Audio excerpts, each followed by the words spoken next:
नमस्ते दोस्तों, मैं विजय ठक्कर आप सबका स्वागत करता हूं हमारे एक नए मार्केट क्या लगता है कि वीडियो में।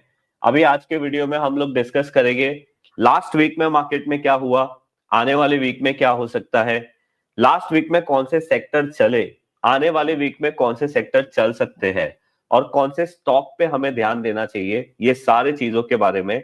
और हमारा जो ये वीडियो है वो राजू जी के बिना अधूरा रहेगा, तो welcome Raju ji. Thank you and नमस्कार दोस्तों। ये मार्केट क्या लगता है, यानी आज का वीडियो स्टार्ट करने से पहले एक अनाउंसमेंट है कि जैसा मंथन जो है आज पुणे में है और इसके बाद जो है 10 जनवरी को मुंबई में है और नेक्स्ट अहमदाबाद में है। अगर आपने रजिस्टर ऑलरेडी अगर किया है तो हम लोग आज तो मिलेंगे पुणे में। अगर जिन्होंने रजिस्टर नहीं किया और मुंबई और अहमदाबाद के लिए आप रजिस्टर जाके कीजिए और वहां पे हम लोग बहुत कुछ डिस्कस करने वाले हैं, जिसमें मोमेंटिफाई से लेकर आप एल्गो को कैसे, आप स्ट्रेटजी को कैसे एल्गो में कन्वर्ट कर सकते हो एल्गो के हिसाब से, तो ये सब कुछ हम डिस्कस करने वाले हैं। Okay, last to last week में मुझे याद है हम लोग ने बात किया था आईटी सेक्टर के बारे में कि ये सेक्टर रिवर्स हो सकता है क्या, और हमने देखा कि लास्ट वीक में सारे जो आईटी के स्टॉक्स है वही अच्छे चले। अभी आप हमें बताइए कि क्या अभी भी आईटी में स्ट्रेंथ बाकी है या कोई दूसरा सेक्टर है जिसके ऊपर हमें ध्यान देना चाहिए? वही ऑल एसेट क्लास के एनालिसिस से उसके बाद फिर धीरे धीरे हम आएंगे कि किस सेक्टर पे बात करेंगे, उस सेक्टर के स्टॉक्स क्या कौन से जो बढ़िया दिख रहे हैं, ये सब पे बात करेंगे। तो फर्स्ट स्टार्ट करते हैं यहाँ से, ऑल एसेट क्लास, जहां पे गोल्ड जो एसेट क्लास है upon Nifty 50, bond upon Nifty 50 और करेंसी अपॉन निफ्टी 50। तीनों एसेट क्लास अभी भी, अगर आप, ये एक इंडिकेटर है जो डी स्मार्ट लाइन का इंडिकेटर, अभी भी उसके नीचे में चल रहा है।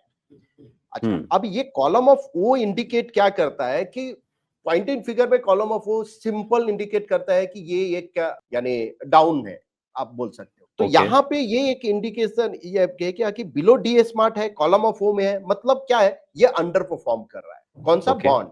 गोल्ड भी जो क्या है, अंडर परफॉर्म कर रहा है, बट अगर डी स्मार्ट के ऊपर में चला गया तो ये इक्विटी को आउट परफॉर्म करना शुरू कर देगा। और लास्ट वीक भी ऑलमोस्ट इधर ही था, तो कुछ खास नहीं हुआ है परफॉर्मेंस में। यूएसडी आईएनआर भी वही अंडर परफॉर्मेंस है। और जब तक ये तीनों एसेट क्लास यानी गोल्ड, बॉन्ड और करेंसी, तीनों एसेट क्लास अंडर परफॉर्म करते रहेगा निफ्टी अगेंस्ट को, निफ्टी 50 को, इसका मतलब क्या है कि आपको इक्विटी के तरफ ध्यान देना है, अदर एसेट के तरफ नहीं। अदर एसेट के नहीं। हाँ, करेक्ट। तो जिस दिन ये गोल्ड अगर यहां से आउट परफॉर्म करेगा, तो अब आपको निफ्टी और गोल्ड यानी कमोडिटी मार्केट का, तो उधर अब दोनों के तरफ आपको ध्यान में रखना है। तब तक के लिए अगर आपको याद होगा तो हम कहीं इधर से बात करते आ रहे हैं निफ्टी 50 का, जब ये कंसोलिडेशन फेज था, एमकेएल जब हम लोग स्टार्ट किए थे, और कंटिन्यू वहां से भी क्या है कि अभी भी आउट परफॉर्मेंस दिख रहा है, अंडर परफॉर्मेंस नहीं दिख रहा है। और आप देखो वहां से कंटिन्यू ऊपर के साइड ये जा रहा है। तो ये एक पार्ट होता है जहां पे एक आपको आइडिया लगता है कि कौन से एसेट क्लास में आपको अगला मूव दिख सकता है, राइट। तो ये आपका हो गया। अब अगर हम बात करें कि यहाँ की लास्ट वीक कौन सा सेक्टर जो है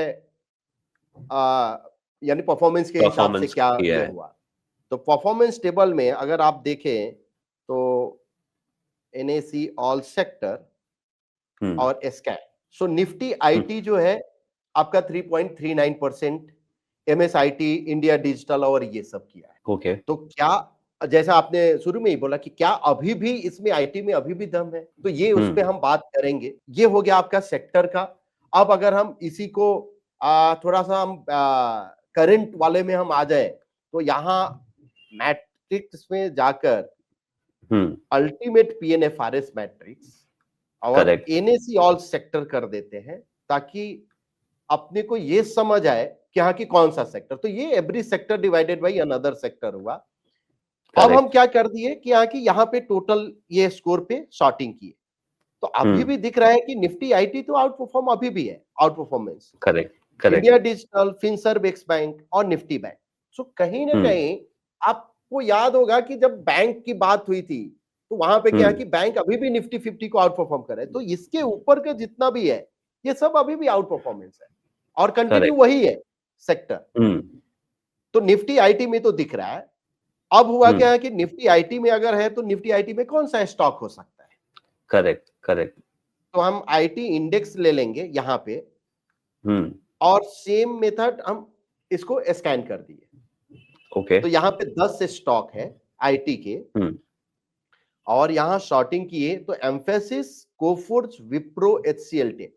सो ये कहीं ना कहीं आपको दिख रहा है कि आउट परफॉर्मेंस का। अब एम्फेसिस तो 10 में से 9 को किया है, मतलब एक तो मतलब ये फुल स्कोर है। हाँ करेक्ट, फुल स्कोर है। अब एम्फेसिस का आप चार्ट देखो, तो ये column of anchor column open है, एंकर कॉलम है, राइट। करेक्ट। अब नेक्स्ट वीक के लिए क्या? तो नेक्स्ट वीक के लिए यहां पे एक कोई फॉलो थ्रू जब तक नहीं मिलता है तब तक रिस्क अफोर्डेबल नहीं है। भले ही ये आउट परफॉर्म कर रहा है, सब कुछ है, लेकिन रिस्क अफोर्डेबल नहीं है। तो वेट करेंगे नेक्स्ट फॉलो थ्रू का, मतलब एक छोटा करेक्शन, उसके बाद कोई डबल टॉप बाय मिलता है या कोई छोटा पुल बैक मिलता है, फिर कॉलम रिवर्सल, तो वो एक हो सकता है। लेकिन ये एक आईटी में जो एम्फेसिस है, जो जहां पे नजर अभी भी रखना चाहिए, सेम कोफोर्ज है। अब आप देखो यहां पे भी एक एंकर कॉलम करा है। ओके। तो इसका मतलब क्या है कि अब अगर ये सभी स्टॉक का जो आप देख रहे हो, आईटी का हुआ, विप्रो का आप देखते हैं, विप्रो में भी एंकर कॉलम खड़ा है, एंकर कॉलम है, करेक्ट। अब यहां पे एक इंपॉर्टेंट चीज क्या हो जाती है कि ये सेक्टर जब आइडेंटिफाई आपने किया तो ये ब्रेथ देखना कि क्या इस सेक्टर का ब्रेथ, जैसे आईटी इंडेक्स का ब्रेथ अगर हम करें तो क्या है अभी के डेट में, यानी कितना है? ओके। तो आप अगर ब्रेथ का वैल्यू देखोगे तो 90 है। ये नीचे एक बार वाला आप जो है, समझाओगे? हाँ, ये एक बार आप समझाओगे ये हाँ, पैरामीटर आप क्या है और कैसे हम यूज कर सकते हैं? ठीक है। सो ये क्या है, पॉइंट एंड फिगर का x% ब्रेथ है। ये कैलकुलेट करता है जैसे आईटी इंडेक्स में 10 स्टॉक थे, ठीक है। अब वैसे ही अगर निफ्टी 50 के हुए तो जिस ग्रुप के जितने स्टॉक्स है वो स्टॉक को उसमें कैलकुलेट करता है कि कौन सा स्टॉक्स कॉलम ऑफ एक्स में है, मतलब बुलिश ये चेक करता है। तो इसका मतलब ये आईटी इंडेक्स में जो 10 स्टॉक है वो 10 में से 9 स्टॉक, मतलब 90% हो बुलिश गया, है, कॉलम ऑफ मतलब एक्स में बुलिश है। है, करेक्ट, कॉलम ऑफ एक्स में है। तो ये एक इंडिकेट करता है कि इसका स्ट्रेंथ कितना है, ठीक है। तो ये इंडिकेट करता है कि ये बुलिशनेस है इसमें। बट ये भी तो है कि अगर 10 के 9 स्टॉक बुलिश में है, मतलब कोई एक ही स्टॉक जो है ना जो कॉलम ऑफ ओ में है होंगे, ठीक है, 10 में से। तो ये यहां पे एक जो जो लाइन आपको ये रेड लाइन जो दिख रहा है 75 और 25, सो जब भी अगर एवं 75 अगर जाता है, ये 75 80, तो ये एक एक्सट्रीम जोन हो जाता है। यानी आपका, आप समझ के चलो कि जैसे आरएसआई अगर आप बात करें तो कैसे होता है, ओवरबॉट, ओवरसोल्ड, अगर थोड़ा सा सिंप्लीफाई करें तो इसको एक्सट्रीम जोन हो जाता है। ये इंडिकेट करता है कि यहां थोड़ा फ्रेश लॉन्ग जो है अवॉइड करो।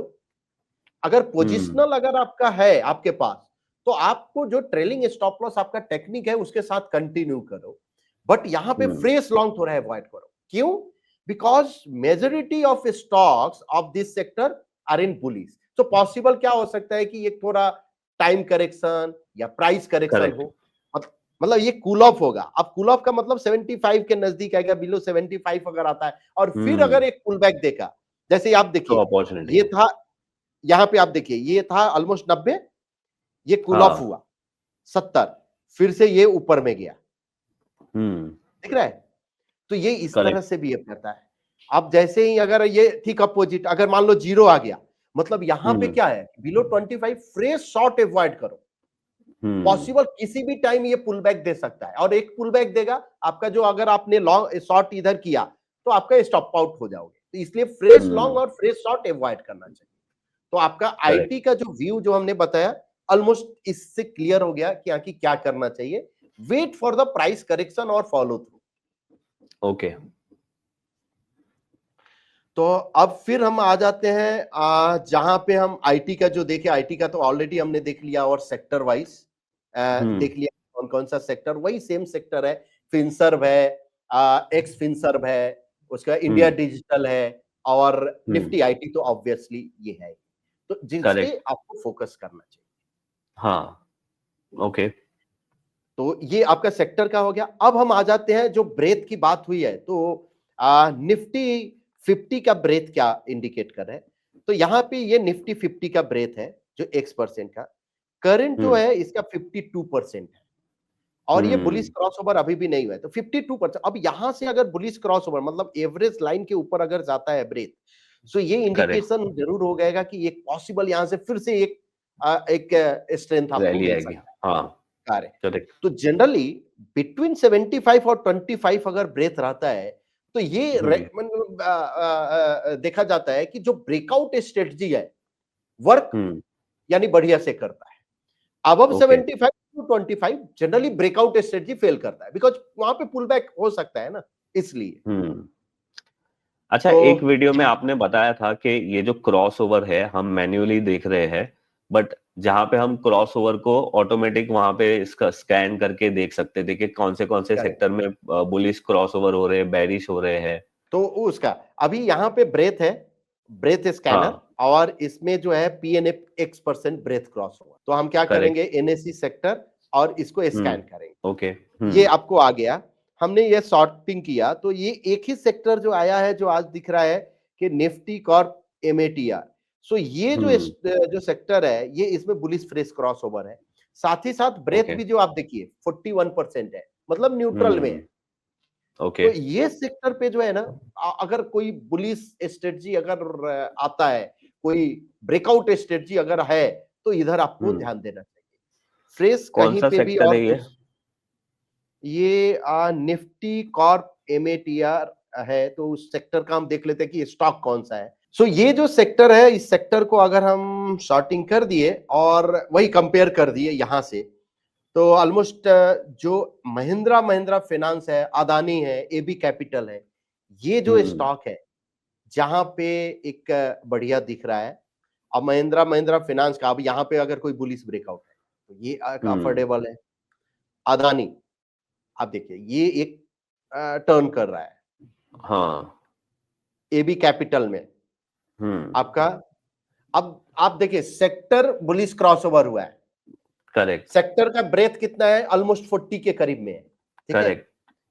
और यानी न्यूट्रल जोन में है। अब स्टॉक सब जो है अभी बुलिश के लिए तरफ जा रहा है, तो अभी तक जो तीन करेक्ट। स्टॉक देखे, एबी कैपिटल का अगर डबल टॉप बाई आता है तो अफोर्डेबल स्टॉप लॉस के साथ यहाँ पे दिख रहा है।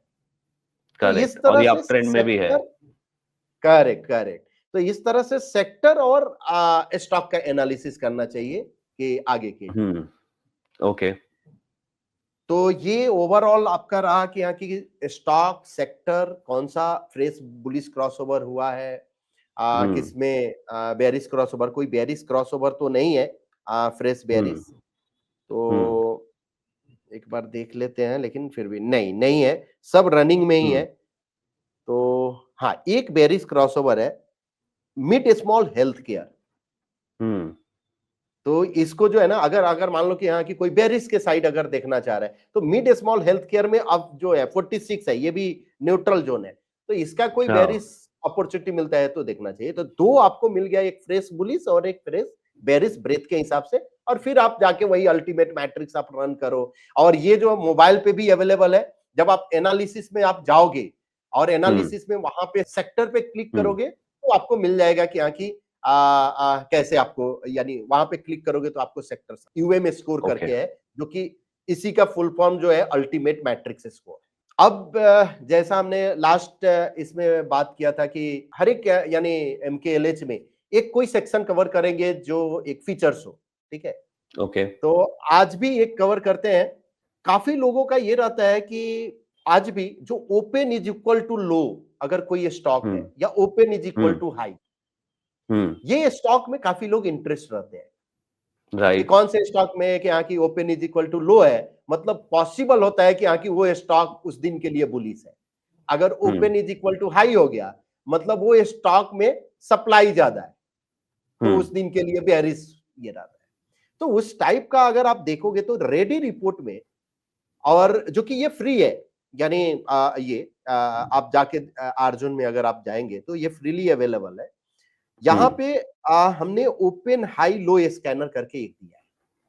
ओके। इस पे क्लिक करने के बाद अब कोई भी ग्रुप ले लो, लेट्स से एफएनओ ग्रुप, हमने एफएनओ स्टॉक लिया और open is equal to high किया और इसको स्कैन किया, तो ये क्या ओके, करेगा? मतलब उस दिन के सारे open is equal to high जो भी स्टॉक है वो सारे इसका नाम आ जाएगा। कार है। तो आपको मान लीजिए कि यहाँ की 9:30 में आपको चाहिए, 9:15, 9:20, जब भी 9 यानी 9:30 कि मुझे कौन कौन से, तो ये आपको मालूम चल गया ये जितने स्टॉक है, ये इतने सारे स्टॉक्स हमारे open is equal to high है। करेक्ट। वैसे ही अगर हम open is equal to low कर दिए और तो इसको आगे अगर हम, हाँ, तो ये आपको आ गया कि यहाँ की Colpal, ICICI bank, Indian hotel, MCX, ये जितने स्टॉक है ये सब ओपन इज इक्वल टू। तो ये अच्छा फीचर है, मतलब एक क्लिक में आपको 10, मतलब मार्केट स्टार्ट होने के बाद आपको चेक करना है, आप चेक कर लो, आपको पता चल गया क्या है। करेक्ट। अब आप देखिए, जैसे अगर मान लीजिए कि यहाँ की एक हम चार्ट, अगर हम कोलपाल का ही हम ओपन करते हैं और आज का जैसे हम ये 5 मिनट का कैंडल लगा लीजिए, तो बहुत लोग ये रहता है ना कि अब आपको सुबह में ही मालूम चल गया कि ये stock open is equal to low है, तो उसके आप बाद जो ये है चला ही ये था। अब आप इसका ग्रुप बना लो, ये 5-6 स्टॉक का, इसमें कोई भी बुलिश पैटर्न मिलता है तो आप बुलिश करो, और ये जो open is equal to high है और उसमें कोई बेरिश पैटर्न अगर मिलता है तो आप यानी ये करो, बेरिश पैटर्न शॉर्ट करो। हाँ, करेक्ट। वैसे ही अगर आप, जैसे एमसीएक्स था आई थिंक, तो एमसीएक्स का अगर आप देखो तो एमसीएक्स का भी open is equal to low का। अब एक दो अगर हम open is equal to high का अगर हम देख लेते हैं तो हिंदुस्तान यूनिलीवर, अब ये मॉर्निंग में खुला open is equal to high, और उसके बाद ये पूरे दिन जो है ना कुछ भी नहीं हुआ। हाँ, राइट। ठीक है। अब आईआरएफसी एक और ये देख लेंगे, और उसके बाद ओके, तो आपका ये ओपन हुआ, वहां से ये कंटिन्यूअस फॉल नीचे भी आया था। हाँ, नीचे। तो ये एक, यानी अभी बहुत ऐसे हैं क्या कि ओपन इज इक्वल टू लो एक एक करके चेक करते हैं। आपको यहाँ पे रेडी ये है, आप जाइए जोन डॉट रिपोर्ट मिल डिफाइनर रहा है। सिक्योरिटी, हाँ बस यहाँ पे जाना है, और रेडी रिपोर्ट में ये हमने दिया है open is equal to high low scanner, जिसको आप यूटिलाइज कर सकते हो अपने ट्रेडिंग। करेक्ट। राजू जी, बहुत ही मजा आता है, हर हफ्ते मुझे भी कुछ सीखने मिलता है आपसे, इसलिए मैं कोशिश करता हूँ कि हर हफ्ते आपको लेके आऊं और हम सीखे। वैसे हमने 2 हफ्ते पहले वाले वीडियो में आईटी सेक्टर की बात की थी, तब कोई भी आईटी सेक्टर की बात नहीं कर रहा था, और फ्रैंकली अगर आप देखोगे तो लास्ट वीक में जो विनर है वो आईटी सेक्टर ही था, उसके अलावा कोई चले नहीं। थोड़े बहुत एफएमसीजी स्टॉक्स चले, बाकी कुछ खास हुआ नहीं। तो ये बहुत ही अच्छा है, इस तरीके से एनालिसिस करने से हम लोगों को अच्छी चीजें पता चलती है कि कौन से सेक्टर पे ध्यान देना है, एटलीस्ट हमारी एफर्ट्स कम होती है। तो thank you Raju ji. And आप लोगों को भी ये वीडियो अच्छा लगा है तो आप वीडियो के कमेंट्स में बताइए कि आपको ये वीडियो में कौन सा पार्ट अच्छा लगता है, कुछ फीडबैक है तो उसके बारे में हमें बताइए। वैसे जब आप ये वीडियो देख रहे हो तब उसी दिन पूना में मंथन इवेंट हो रहा है। वो इवेंट में हम लोग मोमेंटिफाई के बारे में, आपकी स्ट्रैटेजी को कैसे ऑटोमेटेड करके आल्गो प्लेटफॉर्म पे चलाना है, उसके बारे में बात करने वाले हैं। तो अगर आपका पूना इवेंट मिस हो गया है तो आप मुंबई और अहमदाबाद वाले इवेंट में रजिस्ट्रेशन कर सकते हो। फीस हमने 1000 रुपया ही लिया है, वैसे भी हमने वो जगह के लिए जो खर्चा होने वाला है वही फीस लिया है, तो it is at good at free ही है ये इवेंट। तो अगर आप लोगों को आना है तो आप जरूर आना। मैं भी वहां पे रहूंगा, राजू जी भी रहेंगे, प्रशांत जी भी रहेंगे। आपके भी कोई पर्सनल डाउट है तो हम वहां पे क्लियर करेंगे। बस यही था हमारा आज का ये वीडियो। सब्सक्राइब नहीं किया तो सब्सक्राइब जरूर करिए, और पसंद आया तो लाइक करिए, हमारे लिए भी थोड़ा मोटिवेशन मिल जाएगा। Thank you Raju ji. Thank you.